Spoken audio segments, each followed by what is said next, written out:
विसजे भवरोगिणां निधये सर्वविद्यानां दक्षिणामूर्तये नमः. ಜಗದ್ಗುರು ಜಗದ್ವಂದ್ಯ ಸನ್ನಿಧಾನ ಆರಾಧ್ಯ ಸದ್ಗುರುಗಳ ಪವಿತ್ರ ಚರಣ ಕಮಲಗಳನ್ನ ಎನ್ನ ಶಿರದ ಮೇಲೆ ಹೊತ್ತುಕೊಂಡು ಕ್ಷೇತ್ರದ ಅಧಿಷ್ಠಾತೃ ದೇವತೆಯಾಗಿರುವಂತಹ ದೇಹ ದೃಷ್ಟಿ ಒಳಗಿರಲಿಲ್ಲಂದು ಸಹಿತ ಪುಣ್ಯ ಕ್ಷೇತ್ರವನ್ನ ಮಾಡಿರ್ತಕ್ಕಂಥ ಪರಮ ಪೂಜ್ಯರಾಗಿರ್ತಕ್ಕಂಥ ಪ್ರಭಾನಂದ ಸ್ವಾಮೀಜಿಗಳು ಅಂತ ನಾವು ಎದೆತಟ್ಟಿ ಹೇಳ್ತೀವಿ.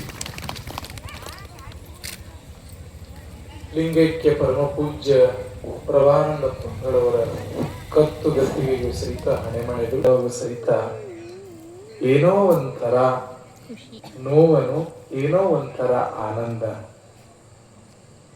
ಯಾಕಪ್ಪ ಅಂತಂದ್ರ ಅಪ್ಪುಗಳು ದೇಹ ಬಿಡೋಕ್ಕಿಂತ ಹಿಂದೆನೂ ಸಹಿತ ಬಂದೆ.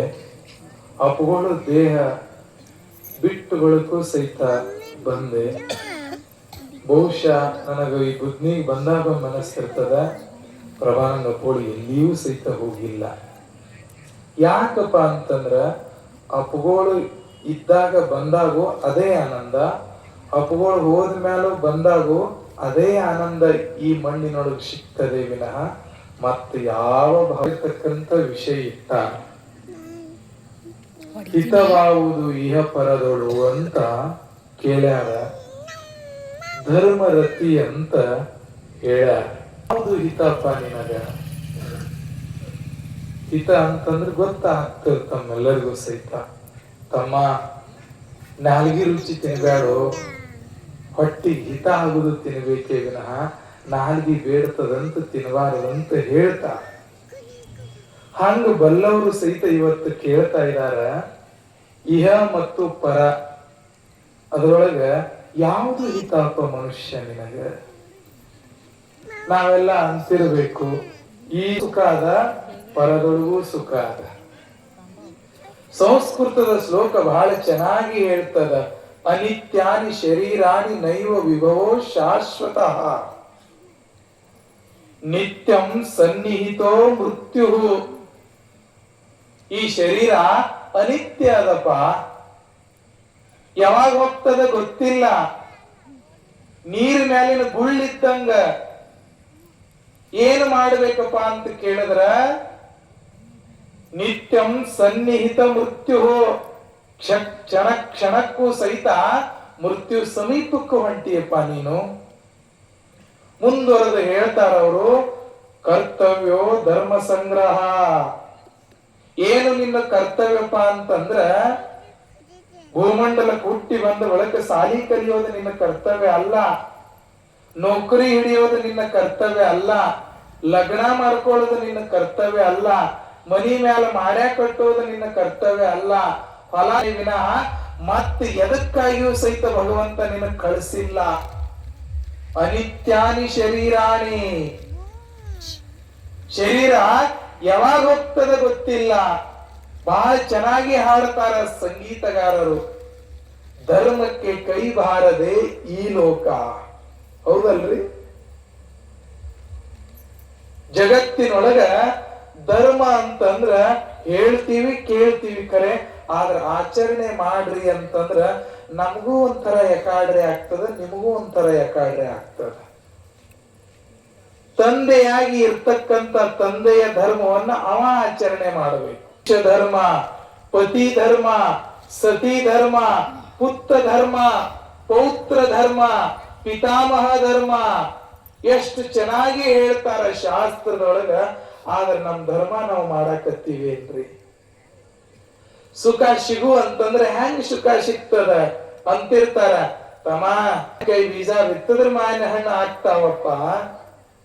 ಕೈ ಮ್ಯಾಲ ಸುಮಾರ್ತನ ಮಾಡಿ ವಾಣಿಯಿಂದ ಕೆಟ್ಟ ಶಬ್ದಗಳನ್ನು ನುಡಿದು ನನಗೆ ಚಲೋದಾಗ್ಲಿ ಅಂತಂದ್ರೆ ಹೆಂಗ್ ಚಲೋದಾಗ್ತದಪ್ಪ? ಹೆಂಗ್ ಚಲೋದಾಗ್ತದ? ಹಿಂದ್ ಕೇಳ್ತಿದ್ರಂತ, ಹಿಂದು ಮಾಡಿದ್ದು ಹಿಂದು ನುಡಬೇಕು ಆತ್ಮ ಅಂತ ಹೇಳ್ತಾರ.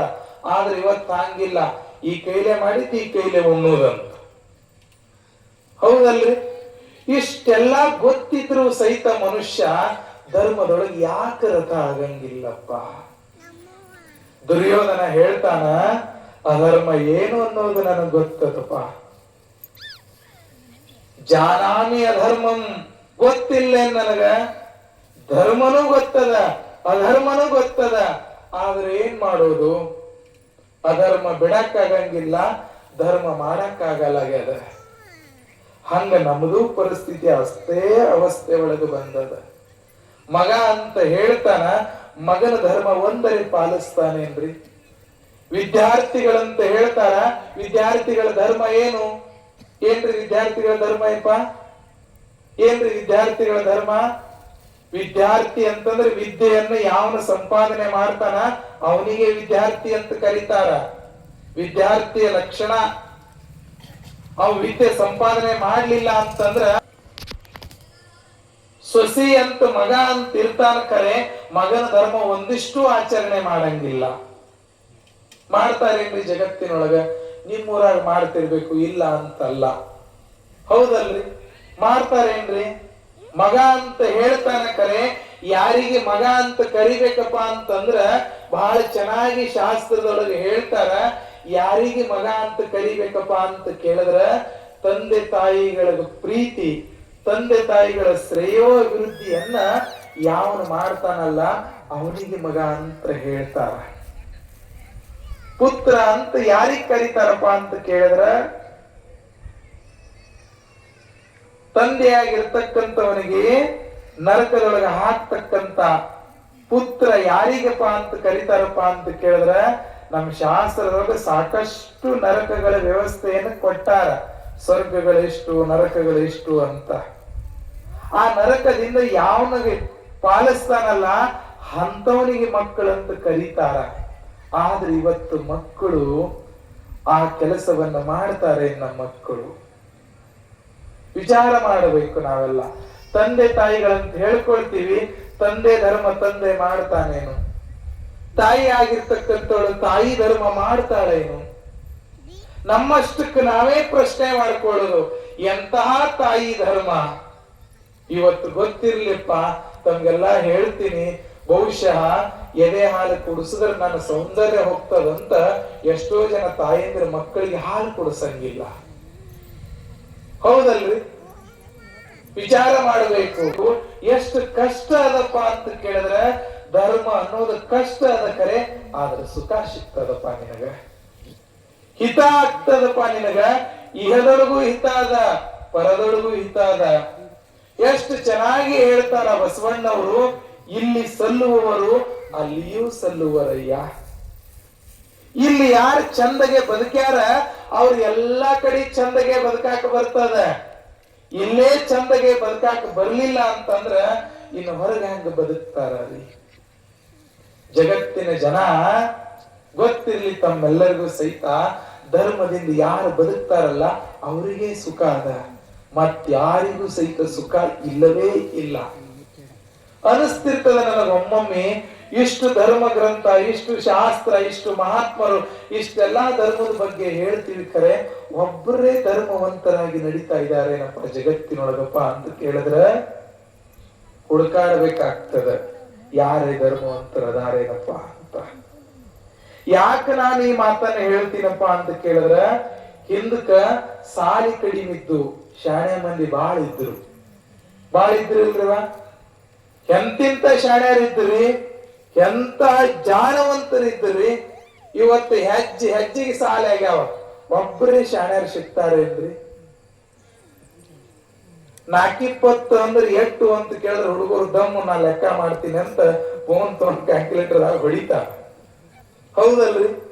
420 ಅಂದ್ರೆ ಗೊತ್ತಾಗಂಗಿಲ್ಲ ಇವಾಗ. ಆದ್ರ ಅವಾಗ ಬರೀ ಲೆಕ್ಕ ಆಯ್ತು ರೀ. ಇವತ್ತು ಹೆಜ್ಜೆಗೆ ಸಾಲ ಆಗ್ಯಾವ, ಒಬ್ಬ ಬಸವಣ್ಣ ಹುಟ್ಟಿ ಬಂದಿಲ್ಲ. ಒಬ್ಬಕ್ಕೆ ಅಕ್ಕ ಮಹಾದೇವಿಯನ್ನ ಯಾವ ಶಾಲೆಗೂ ಸಹಿತ ಕೊಡುವಂತ ಶಕ್ತಿ ಇಲ್ಲ.